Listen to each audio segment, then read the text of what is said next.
அனைவருக்கும் வணக்கங்க. நம்ம இப்ப எங்க வந்திருக்கிறோம் அப்படின்னா ராமலிங்க சௌடேஸ்வரி அம்மன் கோயிலுக்கு வந்திருக்கோம். இன்னைக்கு அமாவாசையை முன்னிட்டு மிக சிறப்பான பூஜைகள் நடைபெற்று இருக்கு. அமாவாசை பாத்தீங்கன்னா அம்மனுக்கு பிறந்த நாள். அதனாலதான் இந்த அமாவாசை அன்னைக்கு நம்ம இங்க சிறப்பான பூஜைகள், விசேஷங்கள், அன்னதானங்கள் இது எல்லாமே நடைபெறுங்க. அதாவது மாசம் மாசம் இது நடைபெறும்.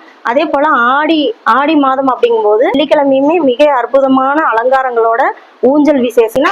மாலை 6 மணில இருந்து 8 மணி வரைக்கும் ஊஞ்சல் உற்சவம், அதுவும் மிக பிரமாதமாக இருக்கும். அம்மனோட அலங்காரமும் மிக சிறப்பாக இருக்கும்.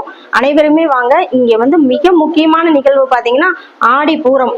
குழந்தை பாக்கியத்துக்காக எதிர்பார்த்துக்கிட்டு இருக்கிறவங்க நீங்க இந்த அம்மனை வேண்டிக்கிட்டீங்க அப்படின்னா ஆடி பூரத்தன்னைக்கு அவங்களுக்கு 5 வகையான சாப்பாடு இதுல இருந்து சிறப்பு செய்து அந்த மடி கட்டி அந்த சாப்பாடை கொடுத்து அந்த விசேஷமா நடைபெறும். இது எல்லாமே வேண்டிக்கிட்டவங்களும் இருக்காங்க.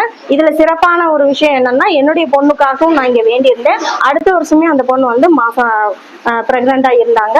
அப்ப இங்க நம்ம ஆடிப்பூரம் அம்மாவோட வளகாப்போட இந்த பெண்களுக்கும் வளகாப்பு செய்யப்பட்டது அப்படிங்கிறது ஒரு மிக சிறப்பான நிகழ்வாக இருக்குது. அனைவருமே வாங்க. இந்த அம்மாவை வேண்டிக்கிட்டோம் அப்படின்னம்னா கண்டிப்பா குழந்தை பாக்கியம், திருமணம் போன்ற சுபகாரிய தடைகள் அனைத்துமே நீங்கிரும் அப்படிங்கறதான். அனைவரும் வாங்க. நம்ம இப்ப ஐயர்கிட்ட நம்ம இன்னும் சிறப்புகள் என்ன அப்படிங்கறத நம்ம கேட்கலாம். வாங்க சார். வணக்கம். எல்லாருக்கும் நமஸ்காரம். இது ஸ்ரீ ராமலிங்க சௌடேஸ்வரம்மன் திருக்கோயில். அதாவது தேவாங்க சமூகத்துக்காக இது கட்டிருக்காங்க. எல்லா ஜனங்களுமே இதுல எல்லாருக்குமே அருள்பாரிக்கக்கூடிய நம்ம சௌடேஸ்வரி அம்மனை அருள்பாரிக்கணும். இந்த விசேஷமே பார்த்தீங்கன்னா அமாவாசை நாள் அந்த சௌடேஸ்வரி அம்மனை நீர்நிலையிலிருந்து எதிர்த்து வந்தது நமக்கு அருள்பாலித்து இங்கே உட்கார்ந்துருக்கிற மாதிரி ஒரு ஐதீகம். அதனால ஒவ்வொரு அமாவாசையும் நம்ம மத்தியானம் 12 மணிக்கு உச்சி பூஜை பண்ணுவாங்க. மற்றபடி பார்த்தீங்கன்னா நவராத்திரி குழுன்றது 9 நாள் சிறப்பாக இருக்கும். அதே மாதிரி வரலட்சுமி விரத பூஜை, அதே மாதிரி வர்ற ஆடி மாதம் நம்ம இந்த ஆடி வெள்ளி 5 வாரமும் ரொம்ப சிறப்பாக கொண்டாடுவாங்க. ஒவ்வொரு வாரமும் சாயந்தரம் 6 மணிக்கு பூஜை நடக்குங்க. 6 மணிலேருந்து 7 மணிக்கு பூஜை நடக்கும். அப்புறம் 7 மணிக்கு ஊஞ்சல் உற்சவம் மகளிர் குழு சார்பாக எல்லாம் பண்ணுவாங்க. ஊஞ்சல் சேவையெல்லாம் ரொம்ப சிறப்பான அலங்காரத்தில் ரொம்ப அருமையாக இருக்கும். அடுத்தபடியாக பார்த்தீங்கன்னா ஆடி பூரத்தன்னைக்கு நமக்கு வரக்கூடிய ஆடி பூரத்தில் அம்மனுக்கு வளகாப்பு செய்வாங்க. இந்த ஊர் மக்கள்லாம் சேர்ந்து சீர்வரிசை தட்டு கொண்டு சாமிக்கு வச்சு படைச்சி, அதே மாதிரி கர்ப்பிணி தாய்மார்கள் யார் யார் இருக்காங்களோ அவங்கள எல்லாருமே உட்கார வச்சு அவங்களுக்கெல்லாம் எப்படி நாம வளகாப்பு நலுங்கு வைக்கிறோமோ வீட்டில் அந்த நிகழ்ச்சி மாதிரி நம்ம கோயில்லையே வச்சு நாம் இது பண்றோம்.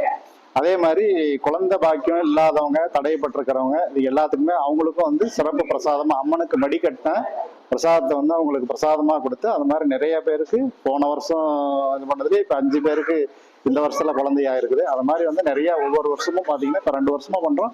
ஆனா நிறைய பேருக்கு இப்போ அது மாதிரி குழந்தை பாக்கியம், அதாவது மடிக்கட்டி நாம ஊஞ்சல் உட்கார வச்சு பூஜை பண்ணி அந்த குண்டான அர்ச்சனைகள்லாம் பண்ணி நாம பண்றோம். அது மாதிரி குழந்தை பாக்கியம் இல்லாதவங்களுக்கு அந்த பிரசாதங்கள்லாம் மடி பிரசாதம்லாம் கொடுத்து நாம அருள்பாலிச்சு இது பண்றாங்க. நிறைய பேருக்கு அது குழந்தை பாக்கியம் ஆயிருக்குது.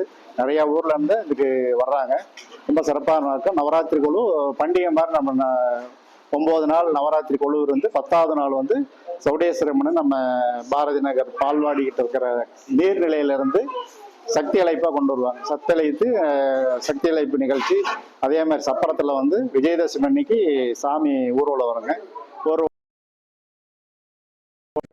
இதுதான் அந்த கோயிலோட சிறப்பு. எல்லாருக்குமே எந்த ஒரு வேண்டுதலா இருந்தாலும் கண்டிப்பா இங்க விளக்கு போட்டு தீபம் ஏற்றி இது பண்ணீங்கன்னா கண்டிப்பா அருள் பாலிக்கும். சௌடேஸ்வரனுடைய சக்தின்றது மேக்சிமம் எல்லாருக்கும் தெரியும். அதே மாதிரி நீங்க ஒரு டைம் பாத்தீங்கன்னா இந்த ஆடி வெள்ளியில வாங்க, ரொம்ப சிறப்பா இருக்கும். அலங்காரமும் ஒவ்வொரு நாளும் ஒவ்வொரு மாதிரி. அதே மாதிரி மார்கழி 30 நாளுமே 30 அலங்காரங்கள் இருக்கும். சிறப்பா இருக்கும். எல்லாருக்கும் நமஸ்காரம். வாழ்க.